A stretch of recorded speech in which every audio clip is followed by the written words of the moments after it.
इस वीडियो में प्रस्तुत जानकारी केवल शैक्षिक उद्देश्यों के लिए है। यह पेशेवर चिकित्सा सलाह, निदान या उपचार का विकल्प नहीं है। किसी भी प्रश्न के लिए हमेशा अपने चिकित्सक या अन्य योग्य स्वास्थ्य प्रदाता की सलाह लें। इस वीडियो में प्रस्तुत जानकारी के कारण कभी भी पेशेवर चिकित्सा सलाह की उपेक्षा न करें या सलाह लेने में देरी न करें। इस वीडियो में दी गई किसी भी जानकारी पर निर्भरता पूरी तरह से आपके अपने जोखिम पर है। नमस्कार, त्रिशला ऑर्थोपेडिक क्लिनिक के YouTube चैनल में आप सभी का स्वागत है। जैसा आप सभी लोग जानते हैं कि कमर का दर्द हर व्यक्ति को कभी ना कभी परेशान जरूर करता है और जानकारी ना होने की वजह से वो बार बार प्रभावित करता रहता है। एकदम सही जानकारियां रखें, सही ढंग से उसकी प्रिकॉशंस लें तो हम कमर दर्द से बच सकते हैं। तो आज हम कमर दर्द के कारणों के बारे में जानेंगे कि ऐसा क्यों होता है, उससे बचाव कैसे कर सकते हैं और होने पे क्या उसका क्या इलाज है। दुनिया भर में दैनिक कार्यों में रुकावट और कार्यस्थल पर अनुपस्थिति का एक प्रमुख कारण कमर दर्द होता है। इसकी वजह से पूरी दुनिया को भारी आर्थिक नुकसान उठाना पड़ता है। कमर दर्द किसी भी उम्र के लोगों को प्रभावित कर सकती है, परंतु 30 से 55 साल के लोगों को ज्यादा प्रभावित करती है। सामान्यतः किसी व्यक्ति के पूरे जीवन काल में कमर दर्द का कभी ना कभी होने की संभावना 80% से ज्यादा होती है। पीठ के दर्द का अनुभव करने वाले 24 से 33% व्यक्तियों में पीठ के दर्द का बार बार होने की संभावना रहती है। उचित सावधानी और निवारक उपायों के साथ साथ यदि कमर दर्द को ठीक किया जाए तो बार बार होने के प्रकरण को काफी हद तक हम कम कर सकते हैं। अब हम बात करते हैं स्पाइनल कार्ड की, वर्टिब्रल कॉलम की, कि उसकी संरचना क्या होती है। इस संरचना को हम अच्छे ढंग से जानेंगे तो उसके कारणों के बारे में, उसके इलाज के बारे में, उससे बचने के बारे में अच्छे ढंग से हम समझ पाएंगे। हमारा जो मेरुदंड होता है, जिसको स्पाइनल कार्ड बोलते हैं, स्पाइनल कैनाल बोलते हैं, वो 24 हड्डियों से बनी होती है, जिन्हें हम वर्टिब्रा कैसेरुका कहा जाता है। डिस्क 2 वर्टिब्रा के बीच मौजूद होती है और ये हड्डियों को सहारा देती है और रीढ़ की को गति देने में मदद करती है। उसे लचीलापन भी हमारे रीढ़ की हड्डी में बना रहता है। वर्टिब्रा फैसेट जॉइंट द्वारा भी जुड़ी होती है। वर्टिब्रा के अंदर से जो हमारा स्पाइनल कार्ड होता है वो गुजरता है। स्पाइनल कार्ड हाथ पैरों को नसें प्रोवाइड करती हैं और वर्टिब्रल कॉलम जो होता है, हड्डियां जो होती है, उसकी रक्षा करती हैं। हड्डियों के आसपास जो कशेरुकाएं होती हैं, वर्टिब्रा होती है, उनके आसपास मजबूत लिगामेंट होते हैं, मांसपेशियां होती हैं जो रीढ़ को सहारा और स्थिरता प्रदान करती हैं। उम्र बढ़ने के साथ साथ सभी संरचनाओं में बदलाव अवश्य आता है, तो इसलिए जब उम्र बढ़ेगी तो हमें कमर का दर्द, कमर में होने वाली समस्या एक आम हो जाती है। कमर में दर्द रीढ़ की हड्डी, पीठ की मांसपेशियां, नसों एवं 2 हड्डियों के बीच स्थित गद्दी एवं हड्डी की समस्याओं में से किसी एक से में हो सकता है। कमर का दर्द सबसे आम कारण जो अचानक कमर से घूम जाना, झुक जाना, शरीर की गलत अवस्था में रहते हुए वक्त या कमजोर मांसपेशियां होने पर भारी वजन उठाने के कारण मोचवा खिंचाव से भी होता है, या ऊंची जगह से हम कोई सामान उतारते हैं, सही पोजीशन नहीं है तो उसकी वजह से भी हो सकता है। अत्यधिक व्यायाम या भारी सामान उठाने के बाद होने वाले पीठ में जो दर्द हो रहा है अक्सर मोच व खिंचाव की चोट की वजह से होता है। लेकिन जब तीव्रता ज्यादा होती है तो 2 जो रीढ़ की हड्डियों के बीच में स्थित डिस्क होता है उसमें खिंचाव आ जाता है, चोट लग जाती है, उसके जो बाहर की तरफ लेयर्स होती है रप्चर हो जाती है, प्रोलैप्स हो जाता है। उसकी वजह से जो नर्व्स होती है उनमें प्रेशर बढ़ता है और पैरों में दर्द, तेज दर्द, मांसपेशियों में ऐंठन और झंझनाहट भी पैरों में आ सकता है। महिलाओं में अक्सर जननांगों की संक्रमण और गर्भावस्था में पीठ दर्द की संभावनाएं बहुत ज्यादा रहती हैं। कमर दर्द की संभावना वजन ज्यादा होने पर, मोटापा होने पर, तनावपूर्ण होने पर, दिनचर्या गलत तरीके से कर रहे हो, लंबे समय तक खड़े होते हो आरामदायक जीवन शैली हो, काम करने से बचते हो, बुढ़ापा है, मानसिक बीमारी से ग्रसित हो, या सिगरेट बहुत ज्यादा पीने वालों में ज्यादा पाई जाती है। अब बात करते हैं कि हाई रिस्क कौन कौन से लोग होते हैं जिनको कमर दर्द ज्यादा संभावनाएं होती है। ऐसे लोग जिनका वजन बहुत ज्यादा है, मोटापा है, स्मोकिंग ज्यादा करते हैं, बहुत लंबी पर्सनालिटी है, सुस्त काम में तल्लीन रहते, सेडेंटरी लाइफ जॉब उनका है, या बहुत ज्यादा फिजिकल जॉब करते हैं, या भारी सामान उठाने की उनकी काम होता है, लंबे समय तक बैठे होने वालों में भी दर्द बहुत ज्यादा होता है, या बार बार ट्विस्टिंग करने का काम उनको ज्यादा रहता है, जिनके पास स्ट्रेस एंजाइटी बहुत ज्यादा होता हो, एक्सरसाइज की कमी हो, और जंघों के पीछे पिंडलियों जो काफ मसल्स होती है, हैमस्ट्रिंग मसल होती है, वो जिनकी बहुत सख्त होती है, उनमें भी कमर में खिंचाव व दर्द होने की संभावनाएं ज्यादा रहती है। अब हम बात करते हैं कि कौन सा प्रोफेशन है जिसमें दर्द ज्यादा होता है। पायलट हैं, शल्य चिकित्सक हैं, दौड़ने वाले लोग होते हैं, चालक हैं, निर्माण मजदूर हैं, किसान हैं, पुलिस हैं, कार मैकेनिक्स हैं। इन लोगों में कमर का दर्द होना बहुत ही ज्यादा कॉमन होता है। अब लंबे रहने वाले जो दर्द होते हैं, कमर के दर्द लंबे समय तक लोगों को परसिस्ट, कुछ लोगों को रहते हैं। कब होते हैं, कैसे होते हैं, क्यों होते हैं, इसके कारणों में यदि आपके अंदर जो कमर का दर्द घुटने के नीचे तक चला गया है, या आपको साथ में स्ट्रेस है, डिप्रेशन है, एंजाइटी बहुत ज्यादा है, या आपको डर बना हुआ कि लंबे समय तक दर्द है, हम घूमेंगे तो ये प्रॉब्लम्स हो जाएंगी, या ठीक होने की कम उम्मीद आप रखते हैं, उनमें भी ज्यादा होने के चांसेस होते हैं। यदि आपका शुरुआती दौर से पेन की जो इंटेंसिटी बहुत ज्यादा है, या जो बहुत ही सुस्त रह करके काम अपना करते हैं, तो उन लोगों में कमर का दर्द स्वाभाविकता लंबे समय तक बना रहता है। अब बात ये आती है कि किन व्यक्तियों में दर्द का जो है वो कम समय तक रहेगा या लंबे समय तक रहेगा। यूजुअली क्या होता है, ये जो कमर का दर्द होता है केवल कुछ दिन, कुछ हफ्ते तक ही रहता है, लेकिन कभी कभी यदि हम सही ढंग से एक्सरसाइज नहीं करते हैं, प्रिकॉशन लेते, तो बार बार आ जाता है। यदि कुछ और गंभीर बीमारी है, कोई और गंभीर अवस्था है, तो लंबा भी रह सकता है। उसके बारे में हमको जांच कराने की जरूरत पड़ती है। अब कमर के दर्द के कारण क्या क्या होते हैं? बहुत सारे कारण होते हैं। एक एक कारणों के बारे में हम जानना भी चाहेंगे कि उसकी वजह से क्यों होता है। सबसे पहला कारण होता है चोट लगना, खिंचाव हो जाना, रीढ़ की हड्डी के बीच में जो गद्दी होती है उसका निकल जाना, स्पॉन्डिलोलिसिस होती है, स्पाइनल कॉर्ड स्टेनोसिस होती है, स्पॉन्डिलोलिस्थेसिस होती है, डीजेनरेटिव स्पाइन डिजीज होती है जो उम्र बढ़ने पर होती है, ऑस्टियोपोरोसिस विटामिन डी कम होने पर हो जाती है, एंकिलोजिंग स्पॉन्डिलाइटिस होती है, जो फीमेल्स में जेनिटल इन्फेक्शंस होते हैं उनकी वजह से भी हो सकता है, ट्यूबरकुलोसिस की वजह से भी हो सकता है, या किडनी इन्फेक्शन। इसके अलावा अन्य बहुत सारे कारण होते हैं जो कि रेयर होते हैं, वो जांचों से पता लगते हैं। सब कारणों के ना ही होने पर जांच जब कराते हैं तो पता लगता है। अब सबसे पहले मैं बताना चाहूंगा स्पाइनल ट्रॉमा। हड्डी के चोट या मांसपेशियों में जो मोच आता है उसकी वजह से पीठ के निचले हिस्से में आघात हो सकती है। हड्डियों में जो चोट होता है, कहीं हाइट से आप गिर गए हैं, या आपकी हड्डियां बहुत कमजोर हो गई, जैसे ओल्ड एज में होती, फिसल के गिर गए हैं, तो जो रीढ़ की हड्डी कसरकाएं होती हैं वो आप दब जाती हैं, जिसकी वजह से पीठ में दर्द होता है। उसके अलावा जो खिंचाव होता है, जो भारी वजन उठा लेने से हो जाता है, जो जल्दी से घूम जाने की वजह से हो जाता है, वो किसी भी उम्र में हो सकता है। और इसके ट्रीटमेंट के लिए शुरुआती दौर में आराम, कुछ दवाइयां, उसके बाद एक्सरसाइज लंबे समय तक करने की आवश्यकता होती है, और कुछ सावधानियां भी आपको लंबे समय तक रखना होता है। अब बात करते हैं सियाटिका। सियाटिका का अक्सर नाम बहुत कॉमन लिया जाता है, जो भी पैरों में दर्द होता है अक्सर हम उसको सियाटिका का नाम दे देते हैं। सियाटिका का मतलब होता है कि कमर से लेके पैरों में दर्द हो जाना।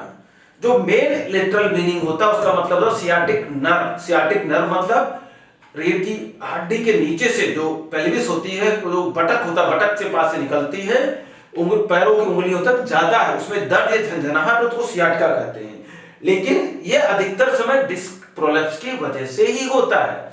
लेकिन पैरों में दर्द अन्य बहुत सारे कारण हो सकते हैं, उसमें सामने आप लिस्ट देखेंगे उसमें आपको नजर आएगा। उसके कारणों के बारे में हमको पता करना बहुत जरूरी होती है और उसी आधार पर हम उसका ट्रीटमेंट करते हैं। अब अगली चीजें होती स्पॉन्डिलोसिस, जो कि अक्सर कॉमन नाम से जाना जाता है। स्पॉन्डिलोसिस का मतलब ये होता है कि जैसे जैसे उम्र हमारी बढ़ती जाती है तो रीढ़ की हड्डी के बीच में स्थित जो गद्दी होती है, डिस्क बोलते हैं, चारों तरफ सपोर्ट करने वाले लिगामेंट्स होते हैं, उसमें कुछ चेंजेज आ जाते हैं, कमजोर हो जाती है, उसकी वजह जो समस्याएं होती है उसको स्पॉन्डिलोसिस होती है। ये हर व्यक्ति को होती थोड़ा बहुत, और उम्र बढ़ने के साथ में गलत तरीके से पॉस्चर होने के साथ में समस्याएं उभर कर आ जाती हैं, अदरवाइज दबी रहती हैं। लंबे समय तक जो परसिस्ट करता है तो छोटी छोटी बोन्स बन जाती हैं हड्डियों के बीच में, वो होता है और इसको एक नेचुरल प्रोसेस के ऊपर लिया जाता है। इसके ट्रीटमेंट्स में प्रिकॉशन, एक्सरसाइजेस की मेन जरूरत पड़ती है। अब अक्सर एक प्रॉब्लम बात आती है लंबर कनाल स्टेनोसिस की। लंबर कनाल स्टेनोसिस क्या होता है कि जब हम शांत अवस्था में बैठे हुए हैं, लेटे हुए हैं, हमें कोई समस्या नहीं होती है। जब हम उठकर चलना शुरू कर देते हैं, कुछ स्पेसिफिक डिस्टेंस पे जाते हैं तो पैर हमारा भारी हो जाता है, सूनापन आ जाता है और जिसकी वजह से हम चलना फिरना बंद कर देते हैं। लेकिन जब बैठते हैं या झुक जाते हैं तो तुरंत आराम मिल जाता है। इसको हम लंबर कनाल स्टेनोसिस कहते हैं। और लंबर कनाल स्टेनोसिस जो होती है कई कारणों से होती है।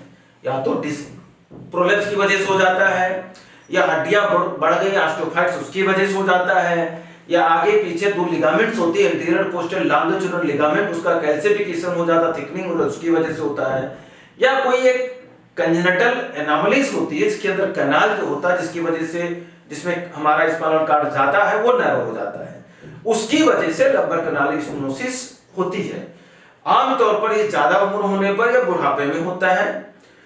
जब यदि ये डिस्क की वजह से हुई है, ज्यादा उम्र होने की वजह से हुई है, तो रिस्ट्रिक्ट एक्टिविटीज के लिए बताया जाता है, कुछ दवाइयां दी जाती हैं, वजन कम करने के लिए बोला जाता है, बीच बीच में रेस्ट लेने की जरूरत पड़ती है। लेकिन ये समस्याएं बहुत ज्यादा बढ़ जाती हैं तो व्यक्ति को ऑपरेशन की जरूरत पड़ती है जिससे कैनाल की साइज उसकी बढ़ाई जा सके। अब अगली बीमारी के बारे में बात करेंगे, स्पॉन्डिलोलिसिस। लिसिस का मतलब होता है फ्रैक्चर हो जाना। दो वर्टिब्रा के बीच में जो पतली सा एक स्ट्रक्चर होता है जो आप फोटोग्राफ्स में देखेंगे, उसमें ब्रेक आ जाता है। ये ब्रेक आता क्यों है? एक तो डेवलपमेंटली ये वीक पॉइंट कभी कभी कुछ लोगों में होता है, स्ट्रेस स्ट्रेन या उसकी वजह से हो जाता है, कंजेनिटल या तो परसिस्ट कर सकता है। नॉर्मली इसकी वजह से कोई समस्या किसी को बहुत कम आता है, बहुत ज्यादा स्ट्रेस होता है, स्प्रेन पड़ता तो ही समस्याएं आती हैं। लेकिन जब ब्रेक लंबे समय तक परसिस्ट करता है, वजन बहुत ज्यादा है, पेट बहुत निकला हुआ है, तो ऊपर की जो वर्टिब्रल कॉलम होती है, जो नीचे वाली फिक्स वर्टिब्रास होती है, उसके ऊपर स्लिप कर जाता है, जैसे आप फोटोग्राफ्स में यहाँ पे देखेंगे। तो इसको हम स्पॉन्डिलोलिस्थेसिस बोलते हैं। स्पॉन्डिलोलिस्थेसिस में शुरुआती दौर में कमर में दर्द होता है, जब समस्याएं बढ़ती है तो पैरों में दर्द आ सकता है क्योंकि नसों में भी दबाव होता है। शुरुआती दौर में ग्रेड 1 ग्रेड 2 है तो उसमें एक्सरसाइजेस, बेल्ट की सलाह दी जाती है। जब समस्याएं बढ़ती हैं, बहुत ज्यादा होती है, उम्र कम होती है, तो उसको ऑपरेशन करने के लिए बोला जाता है। लेकिन यदि वजन ज्यादा है तो सबसे पहले वजन कम करने की जरूरत है, अन्यथा कोई भी सर्जरी बहुत सक्सेस नहीं हो पाती है। अब अगली बीमारी के बारे में बात करेंगे, वो डिजेनरेटिव डिस्क डिजीज होता है, जिसे कहते हैं बुढ़ापे की वजह से जो चेंजेस आते हैं उनको बोला जाता है। इसमें डिजेनरेशंस होते हैं, उसमें चेंजेस आने लगते हैं, डिस्क डिजेनरेट हो जाता है, उसमें पानी कम हो जाता है, जो अगल बगल स्पॉन्डिलोफाइट बन जाते हैं, हड्डियां बन जाती है, लिगामेंट थोड़ा सा वीक हो जाती है, मांसपेशियां आपकी वीक हैं, तो नसों में ऊपर नीचे कई जगहों पर जो है गद्दियां नसों को दबाने लगती हैं।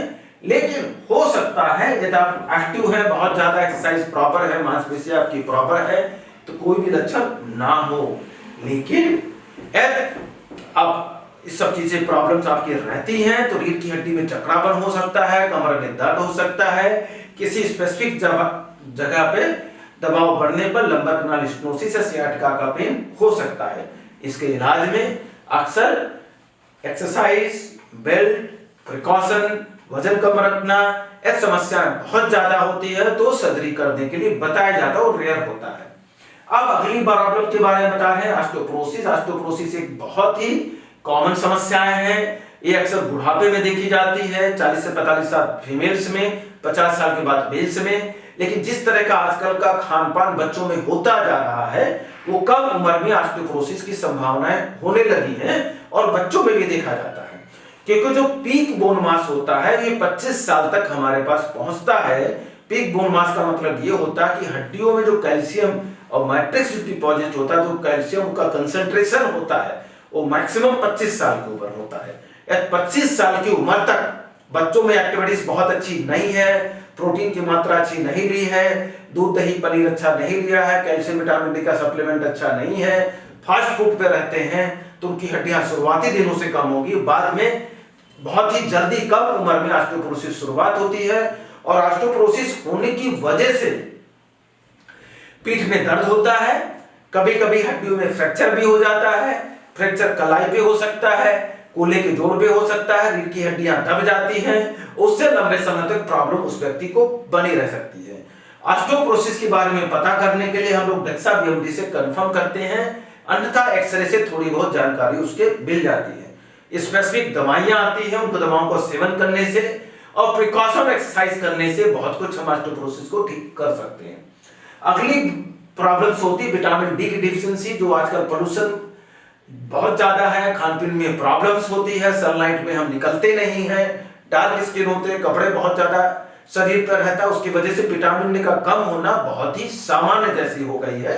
और विटामिन डी के कम होने से कमर में दर्द के साथ साथ हाथ पैरों में कम, प्रॉक्सिमल जो मसल्स होती हैं, कंधे की मसल होती है, कूल्हे की मसल्स होती है, वीकनेस आ जाती है और इस तरह की समस्याएं परसिस्ट करती है। विटामिन डी की वजह से और भी बहुत समस्याएं होती हैं, डायबिटीज है अनकंट्रोल हो जाता है, हाइपरटेंशन है उनमें समस्याएं बढ़ सकती है, इम्यूनिटीज कम हो जाती है, कैंसर में भी प्रभाव दवाओं का कम हो जाता है। तो विटामिन डी का कमी है तो उसकी दवाइयां लेनी पड़ती, सप्लीमेंट लेना पड़ता है, खान पीन, धूप में निकलना और एक्सरसाइज सब चीजों करना बहुत जरूरी होता है। एक अगली बीमारी है एंकिलोजिंग स्पॉन्डिलाइटिस होता है। एंकिलोजिंग स्पॉन्डिलाइटिस जो होता है उसमें रीढ़ की हड्डियों के बीच में इन्फ्लेमेशंस होते हैं, जो इंटरजोपैथी हो जाता है, एक इन्फ्लेमेशन, एक तरह की आर्थराइटिस होती है, धीरे धीरे हड्डियों के बीच में मूवमेंट कम हो जाता है।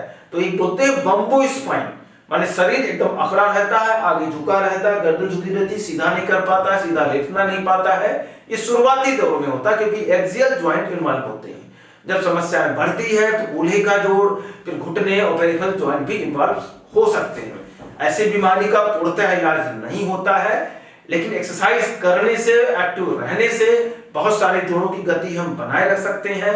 आजकल कुछ दवाइयां आ गई हैं जो इस बीमारी को लिमिट कर दे सकती हैं शुरुआती दौर में और उनकी तीव्रता को भी कम कर सकती हैं। साथ में प्रिकॉशंस लेना बहुत जरूरी होता है। अब अगली बीमारी के बारे में बात करते हैं, ट्यूबरकुलोसिस स्पाइन के बारे में। ट्यूबरकुलोसिस के बारे में सभी लोग जानते होंगे, अक्सर फेफड़े को प्रभावित करती है, लेकिन हड्डियों में, स्पाइन में बहुत कॉमन होता है, जो कि किसी भी वर्ग के लोग को हो सकता है। इम्यूनिटी अच्छी है, खराब है, जैसा भी है। और लोअर लंबर एरियाज में और थोरेसिक एरियाज में बहुत ज्यादा इसका इफेक्ट आता है। ट्यूबरकुलोसिस स्पाइन होने पे पड़े हुए नीचे जमान को जल्दी से व्यक्ति उठा नहीं पाता है, बुखार रहता है, वजन कम लगती है, भूख कम लगती है और भी बहुत सारी समस्याएं होती है। लंबे समय तक पीठ का दर्द आपको परसिस्ट करता है तो डॉक्टरी सलाह लेकर के, एक्सरे एमआरआई करा करके ट्यूबरकुलोसिस के बारे में पता करना जरूरी है। आजकल अच्छी अच्छी दवाओं के होने की वजह से ट्यूबरकुलोसिस का पूरा जो इलाज होता है केवल दवाओं के उससे ठीक हो जाता है, लेकिन उसमें डैमेज बहुत ज्यादा हो रखा है तो शुरुआती दिनों में 3-4 महीने रेस्ट करने की जरूरत पड़ती है। विद बेल्ट और रिस्ट्रिक्टेड एक्टिविटीज के साथ में कम से कम साल भर रहना पड़ता है। दवाओं का सेवन 15 से 18 महीने करनी पड़ती है और कभी कभी ऐसे लोगों में पैरालिसिस भी आ जाती है, उसमें भी दवाइयां देने की जरूरत पड़ती है। रेयरली ऑपरेशन की जरूरत पड़ती है, दवाओं से ये सब ठीक हो सकते हैं और एमआरआई से इसका कंफर्मेशन हो सकता है।